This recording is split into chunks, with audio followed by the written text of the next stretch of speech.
Hello everyone, welcome back to Bhagya kitchen. आज मी तुम्हाला नाश्त्याचा एक वेगळा प्रकार बनवायला शिकवणार आहे। उन्हाळा चालू आहे आणि उन्हाळ्यामध्ये कांदे खूप स्वस्त मिळतात, त्यामुळे मी तुम्हाला आज कांद्याच्या पुऱ्या कशा बनवायच्या ते शिकवणार आहे। चला तर मग भाग्या किचनकडे। कांद्याच्या पुऱ्या बनवण्यासाठी लागणाऱ्या साहित्यामध्ये प्रथम आपल्याला लसणाच्या 10 ते 15 पाकळ्या, आलं 2 ते 3 इंच, 10 ते 15 हिरव्या मिरच्या, अर्धी जुडी कोथिंबीर आणि कांदा लागणार आहे। 4 ते 5 कांदे कट करून आपण घेतलेले आहेत। आता आपण हे सर्व मिक्सरच्या भांड्यामध्ये पेस्ट करून घेणार आहे। पेस्ट करत असताना त्यामध्ये आपण हिरवी मिरची, आलं, लसूण आणि कोथिंबीर घालून घेणार आहे।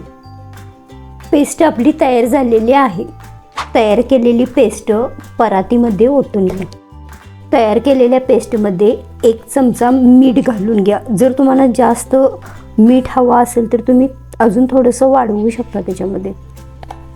आपण यामध्ये 1 चमचा मीठ घालून घेतलेला आहे। आता आपण याच्यामध्ये अर्धा चमचा हळद घालायची आहे, 1 चमचा जिरे घालायचे आहेत। त्यानंतर आपण त्याच्यामध्ये तीळ 2 चमचे घालून घ्यायचे आहेत। आता आपण ह्याच्यामध्ये बसेल एवढं गव्हाचं पीठ घालून त्याचा घट्ट असा गोळा मळून घ्यायचा आहे।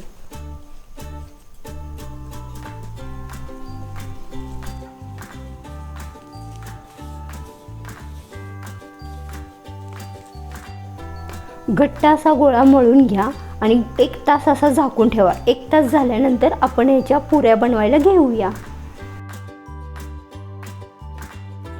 आता आपण भिजवलेल्या पिठाचे असे छोटे छोटे गोळे करून घ्यायचे आहेत आणि त्याच्यावर वरून गव्हाचं पीठ थोडंसं टाकून छान छोटे छोटे पुऱ्या लाटून घ्यायच्या आहेत।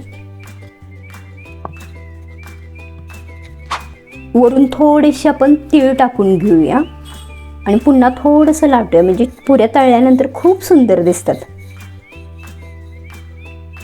पुऱ्या आपल्या लाटून झालेल्या आहेत। आता आपण त्या तळून घेऊया।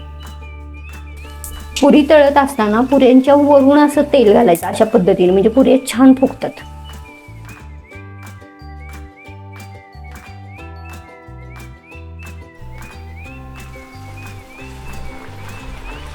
व्हिडिओ जर तुम्हाला आवडली असेल तर लाईक करायला विसरू नका आणि इतरांनाही शेअर करा आणि चॅनेलवर जर नवीन असाल तर सबस्क्राईब करायलाही विसरू नका।